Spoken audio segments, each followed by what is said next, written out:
Hey, how are you? I'm making a little sort of inside joke here.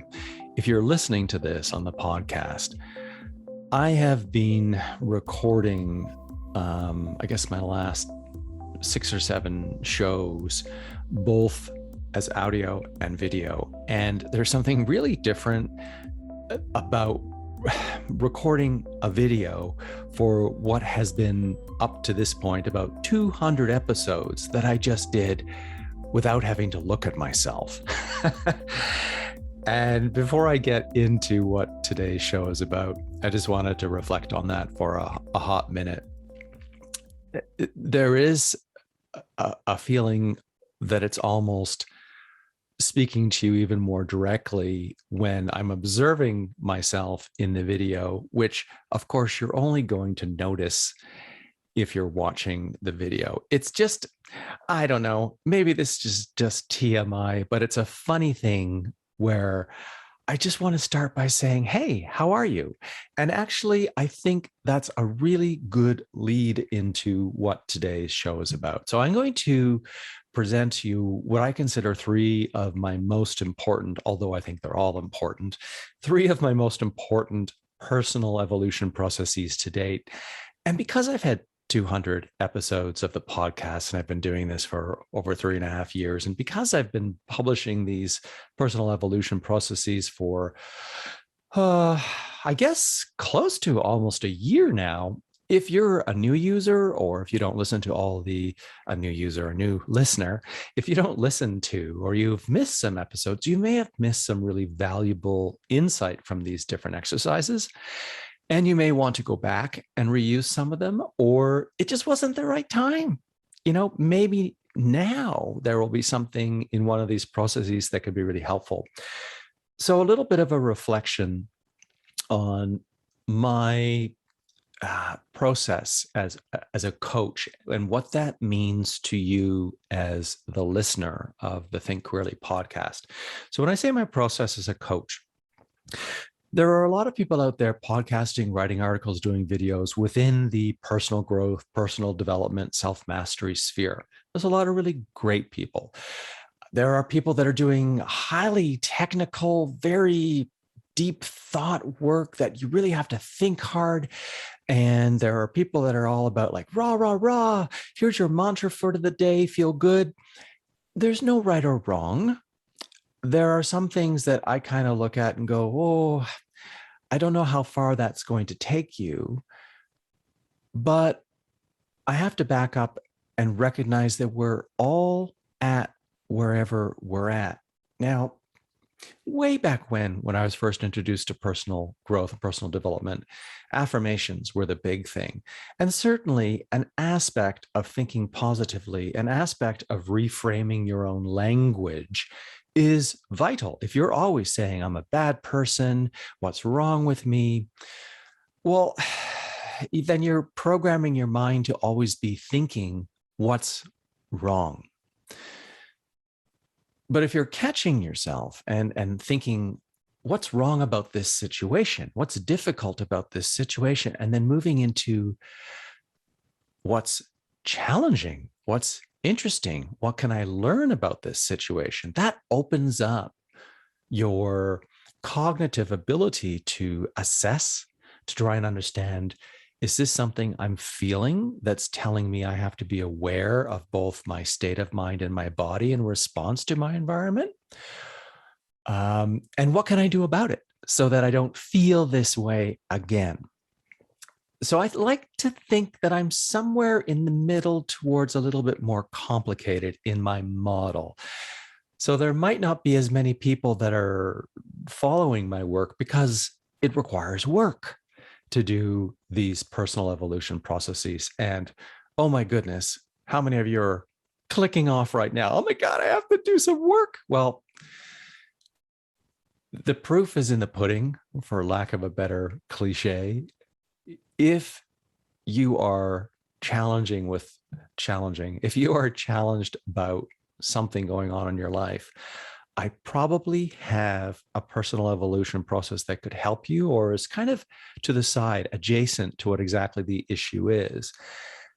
And it's amazing how much we can do to improve our own situation or to get clarity and focus that will allow us to, reset our direction, to figure out how we're going to get to where we want to go, to see the obstacles and come up with perhaps small steps or actions or strategies that can help us get there. And if it doesn't work, then we can reassess.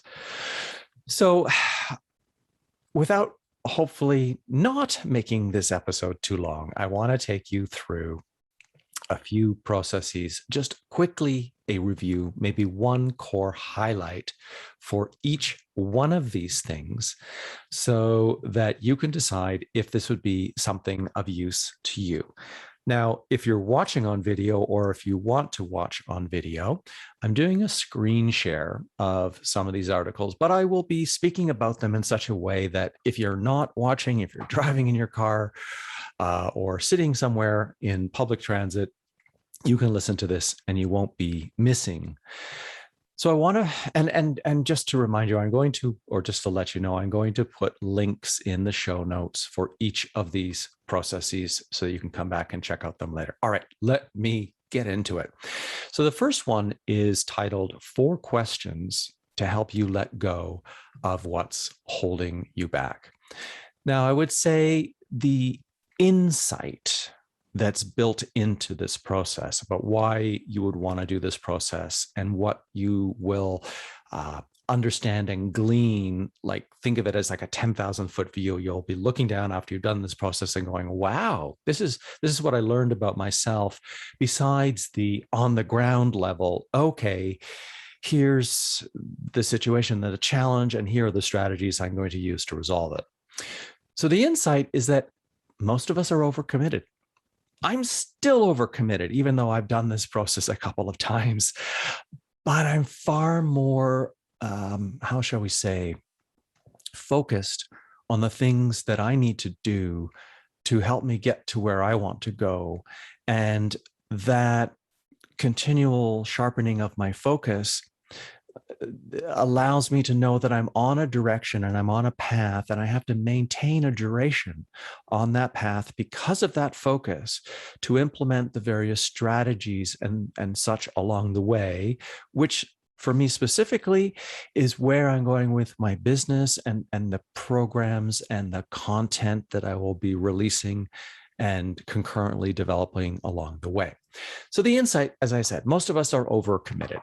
And when you focus on too many things at once, you can't focus on any one thing in particular.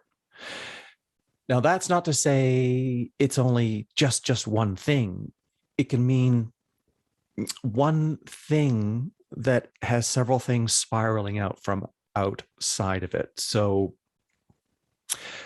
let me just give you a simple example. It sort of relates to me, but not exactly. Let's say you're a writer and an author. Maybe you've published a book.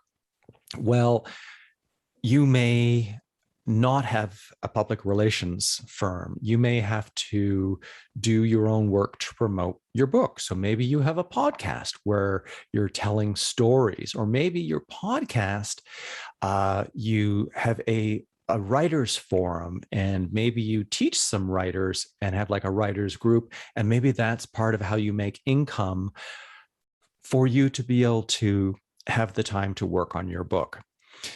Now, if you were at the same time doing personal training and perhaps cleaning houses part-time, I'm just being really crazy with ideas. Those are so disparate. They may be necessary for you to fund your ability to do your work, but they will also be intellectually, cognitively distracting. And so what this process, 4 questions to help you let go of what's holding you back, can help you with is perhaps to figure out how can you narrow in to that one thing that's going to get you to where you want to go, so that you can be doing more things that circle around that thing to help you get there. I know that sounds really nebulous, and that's the problem with trying to describe these processes. They are question-based, and then they go into reframing, asking sort of questions by flipping things around, and asking them in a different way so that you can get your own clarity and focus, and then use this process that is 3 steps to define the problem, the struggle, or the challenge, and then to refine, which is kind of a reframing, and then get into alignment to really feel the right sort of emotions that will motivate you to commit to the choice that you've made, and or to implement the strategies and continue with the action towards what you've decided is best for you. Okay. So in a wrap, the solution is to get clear about why you're doing what you're doing, and to help you to see the value of letting go of the things that maybe are holding you back, and then to get into alignment with that thing that's having the greatest impact on in your life, that helps you to thrive and also increases your overall well-being.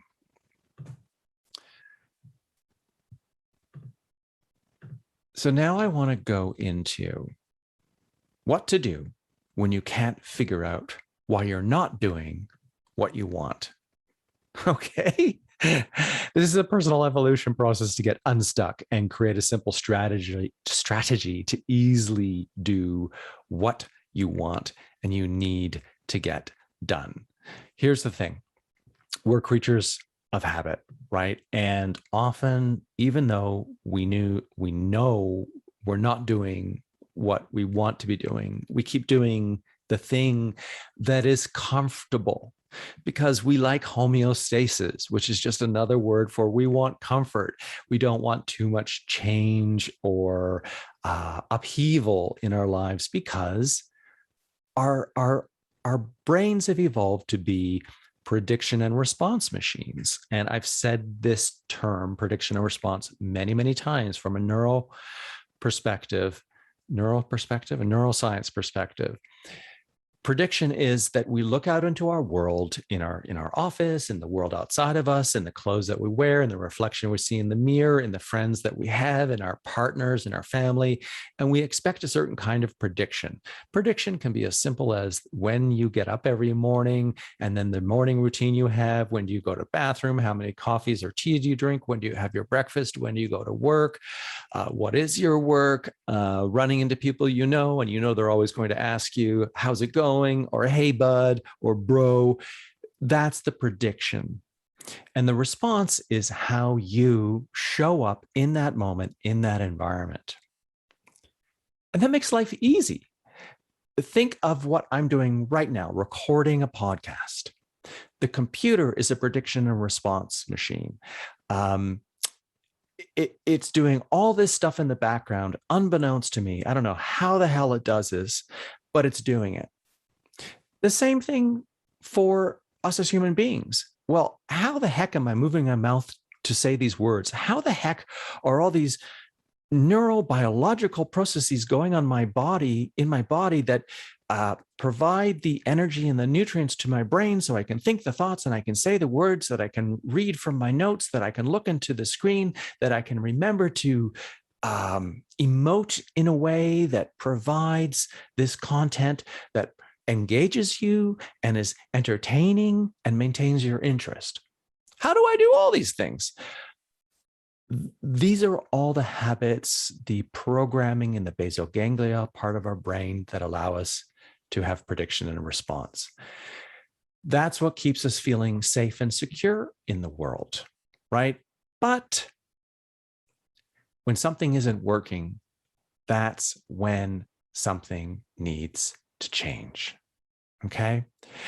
And the insight here is that it's often an environment, and there's many types of environments. There's our internal environment, how we perceive ourselves, how we present ourselves to the world, like what color shirt. I don't like wearing a shirt and tie. I prefer just a comfortable collar that makes me feel like my most self. my best self. Your living environments, your office, your home, your work environment, if you have a work environment, the world outside, when you go outside for a walk or get into your car, all these different environments. But there are also social environments, like the ways in which you think about your friendships and your family. And sometimes there are non-compliance issues with those environments, to use sort of a funny term. We may still want or need certain behaviors to get through the day, to work well with other people, to not be contentious or to get upset. But somehow something has been disrupted. And COVID-19 over these last near 2 years has thrown a big wrench into a lot of people's environments. Maybe you're used to, or previously you were used to going into the office, and maybe you loved going into the office because your partner worked at home and you just wanted some space from them. And maybe that made things difficult, or maybe you became even closer. The story I tell in as the example in my personal evolution process, and I always do these processes for myself, that's how I create them, is that I stopped working out. And I was like, what the hell? I used to be a personal trainer working in a gym for 15 years. I had been started working at a gym between 18 and 19 years old. And then bam. And I went through the process, and it seemed so obvious afterwards. So I just hated working out at home, because my home environment was a place for comfort and relaxation, or my office, which is in my home, is a place for where I go to work. And it was just, it was a disruption to the prediction and response of my home environment, to have weights, to have a bench, to have bands, to have a jump rope, to be sweating in the apartment, to be jumping up and down and wondering if I'm going to hit my head on the ceiling. And I just felt like it interfered with my ability to have a separation between the two things. So I found some strategies so I could make the best of the situation. So that's just one way in which I used it. So the third process that I want to talk to you about is titled, "What problem is creating the greatest amount of stress and frustration in your life?" What problem is creating the greatest amount of stress and frustration in your life? Now, this one is fairly recent. I published this at the end of July. And this is a process to help you get clarity about, the biggest challenge, struggle, or problem in your life, and what you can do about it. These are 10 sequential questions, each one building upon the next one. And going back to what I said earlier before I got into these 3 personal evolution processes here, it can be very difficult sometimes to provide examples in these processes. And this particular article and download, I didn't provide an example because what I was working on for myself was just, I didn't want to put that out there into the public sphere. So it may be something that when I work through something that I can create as an example, I will. And what makes, again, my personal evolution processes unique is that you have to do this work, and it's not a pro forma or a rigid template in the sense of, if A, then B, if B, then C, if C is not equal to C, then, these are very open-ended questions. And the more that you find your truth, your uncertainty, when you answer these questions, the more you will open up the box, the Pandora's box, so to speak, of what might be lying beneath. And the beautiful thing is that you can come back and add more to each individual question, because sometimes you go a little further on in asking some of the more refinement-oriented questions, and then you get even more clarity. And without going into the process, each one of these, I explain the process both in the article and more expansively in the podcast version of these articles. And that's basically it. The one thing to note that I want to mention is that my primary download, if you become a subscriber to my website, is my Emotional Recipes webinar. I did this webinar with a few people back in July, I think it was. And it's about an hour and a half. It's a recorded webinar. And there is a PDF download that you can get as well. There's no cost for it. The only cost is your email address. This is a really potent process because when it comes to prediction and response that I was talking about earlier, our feelings and our emotions are a signal. So if you're feeling stress, that stress, for example, could show up in different ways. The stress could be cognitive. You're overworked. You're maybe very stressed out about a particular challenge that you're trying to resolve, something to do with work. Maybe you're having an argument with your partner, or you're very physiologically stressed. Maybe you haven't slept well. Maybe you overate. Maybe you drank too much the night before. So stress can be physiological, a response to how your body is actually feeling, or stress can be intellectual, cognitive. You're perceiving some sort of a threatening situation, which doesn't mean a bear is chasing you. That could be the case. That would result in a high form of stress, but it's something to do with your social or work or personal environment. And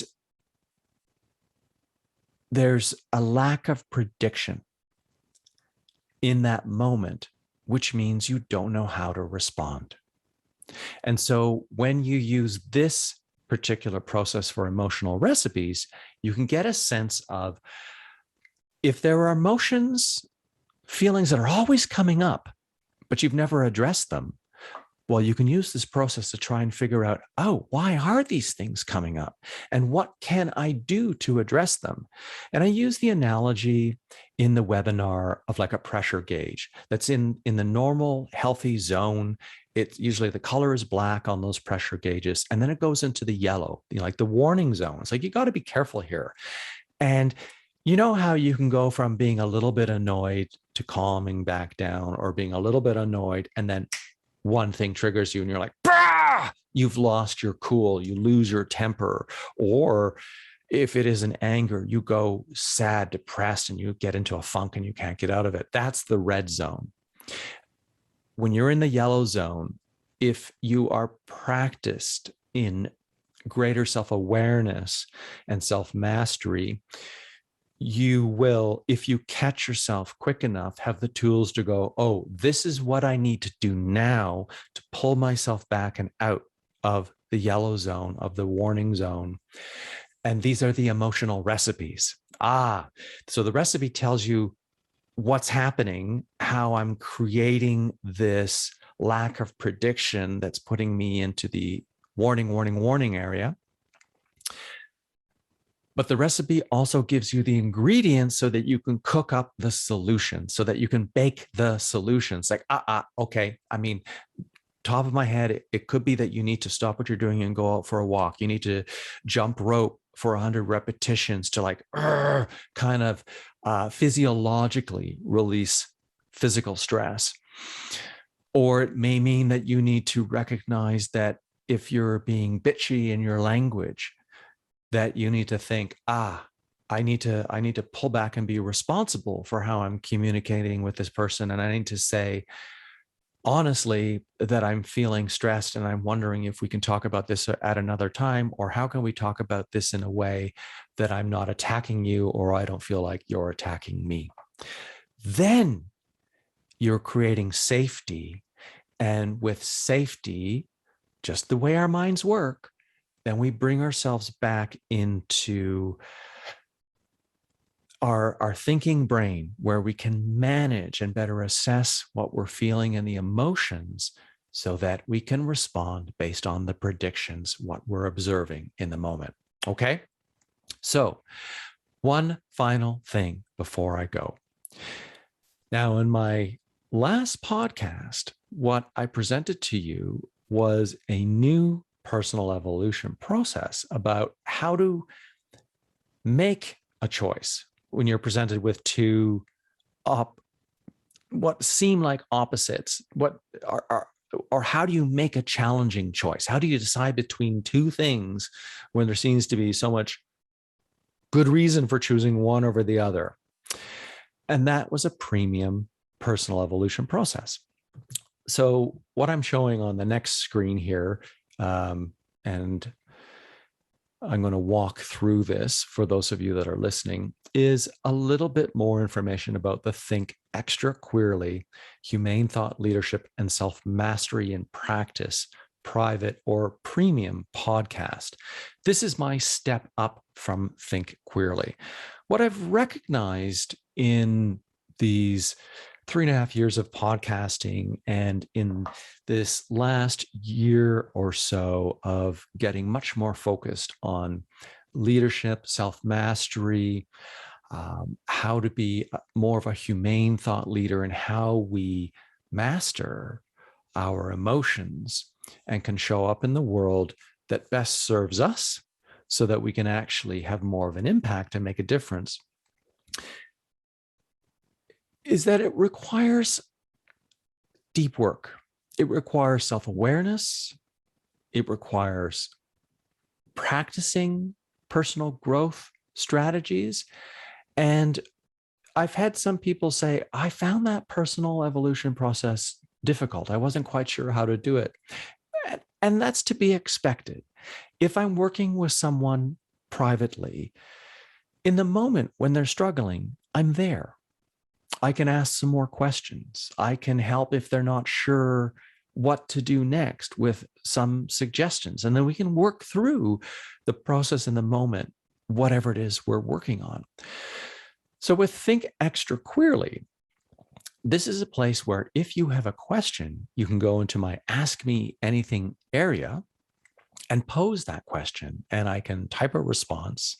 And on a monthly basis, I can go through some of the most interesting questions and provide an actual podcast to respond more deeply to what your questions are. And it could be anything related to something I've had on my podcast, or more specifically to a challenge that you might be having with one or any of the personal evolution processes. And I've got a few different plans depending on what you're able to afford or what you would like to spend on yourself to invest in your own self-mastery and personal growth as a humane thought leader. So the mid-tier plan, the Thought Leader, gives you access to the Ask Me Anything episodes, as well as getting at least once a month a brand new personal evolution process where you'll get access to the video, to the expanded podcast, which takes you through the process and provides examples, as well as the download so that you can do the process from the comfort of your own home. And the top tier plan, the Humane Thought Leader plan, also gives you access to a monthly live Zoom coaching call with me, where on the spot, you can ask a question. And the more people that are on that call, the better, because people always benefit working in a group by hearing someone else's question that they themselves might have, or hearing someone else's situation that provides even more clarity about the situation that they have. And if you just love the podcast, but it doesn't really matter to you whether or not you get the personal evolution processes and you'd like to support my work, I have what's called a follower plan, where you can support the podcast and my work as just a form of appreciation. Now, what I also want to mention is that for both the Thought Leader and the Humane Thought Leader plan, and for all the plans, there's both a monthly and a yearly plan. The yearly plan gives you 3 months free, basically 25% off. And in each of these plans for the thought leader and the humane thought leader, you get a 30-day free trial. There's no obligation. You can cancel these plans. If it's a monthly plan, you can cancel it at any time. If it's a yearly plan, you just don't have to renew the plan. That is totally up to you. And that's, in a nutshell, what Think Extra Queerly is about, to provide more response to you, the listener, the viewer, the person who wants to engage with these processes to enhance your self-mastery, and to take that self-mastery just up a notch a little bit, so that if you have a question, you can get that addressed. You can work on the process a little bit more deeply to get an even greater result. And then the beautiful thing is, the more kind of engagement I have with individuals like you who are supporting Think Queerly and Think Extra Queerly, the more content that I can create that is specific to what your needs are. Because I'm also often coming up with ideas just as they sort of present themselves to me through things that show up in the work with my clients. But the more people that I am supporting, the more I'm able to support, right? It just expands my awareness in how I can help. So as always, thank you so very much for listening. The links to become a subscriber, a supporter of Think Extra Queerly will be in the show notes. Just go to my website, darrensteele.com, and in the menu bar at the top, there's a link for Think Extra Queerly.